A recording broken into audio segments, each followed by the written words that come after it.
السلام علیکم ورحمۃ اللہ وبرکاتہ۔ الحمدللہ وحدہ والصلاۃ والسلام علی من لا نبی بعدہ۔ میرے محترم بھائیوں اور پیاری بہنوں، آج اللہ کے نبی صلی اللہ علیہ وسلم کا یہ بتایا ہوا جو عمل ہے میں آپ کو بتاتا ہوں۔ ہر نماز کے بعد اس کو ضرور پڑھا کریں۔ اس سے یہ فائدہ ہوگا کہ آپ کی دنیا بھی اللہ اچھی کر دے گا۔ جتنی مصیبتیں آ رہی ہیں، پریشانیاں ہیں، بہت سارے مسائل ہیں، رزق کی کمی ہے، محنت ہم کرتے ہیں، حاصل کچھ نہیں ہوتا، پیسہ بھی آتا ہے ضائع ہو جاتا ہے، تو انشاءاللہ اللہ تعالیٰ اس دعا سے ہر نماز کے بعد ایک بار پڑھ لیا کریں۔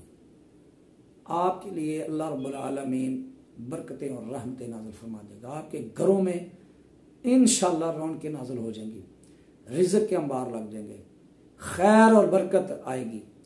آپ کی اللہ دنیا بھی اچھی کر دے گا اور آخرت بھی اچھی ہو جائے گی، اور اللہ رب العالمین آگ کے عذاب سے بھی محفوظ فرما لے گا۔ یہ قرآنی الفاظ ہیں، تو اللہ کے نبی اکثر پڑھا کرتے تھے۔ تو جو میرے بہن بھائی عمرے پر جاتے ہیں، رکن یمانی سے لے کر حجر اسود تک جو حصہ ہے اس میں اس کا کثرت کریں۔ رکن یمانی اور حجر اسود کے درمیان جو حصہ ہے، اللہ کے نبی یہ دعا لازمی پڑھتے تھے: ربنا آتنا فی الدنیا حسنۃ وفی الآخرۃ حسنۃ وقنا عذاب النار۔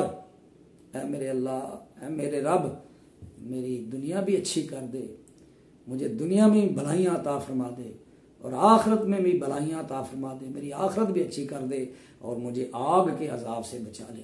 یاد رکھیں، وقنا عذاب النار سے اگر آپ اس نیت سے پڑھیں گے کہ یہ جو جن اللہ تو نے آگ کے شعلے سے پیدا کیے ہیں، یہ شیطان مردود میرے جسم میں ہیں، ان سے بھی مجھے بچا لے، اللہ بچا لے گا۔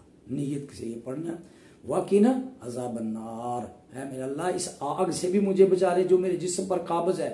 یہ شیطان جن آگ کے شعلے سے اللہ نے پیدا کیے ہیں، تو اللہ آپ کی حفاظت فرمائے گا۔ یہ جادو سے بھی بچاتی ہے، جنات سے بھی بچاتی ہے، دنیا بھی اچھی ہو جاتی ہے، بندشیں ہیں، رکاوٹیں ہیں، اللہ پاک انشاءاللہ وہ دور کر دے گا۔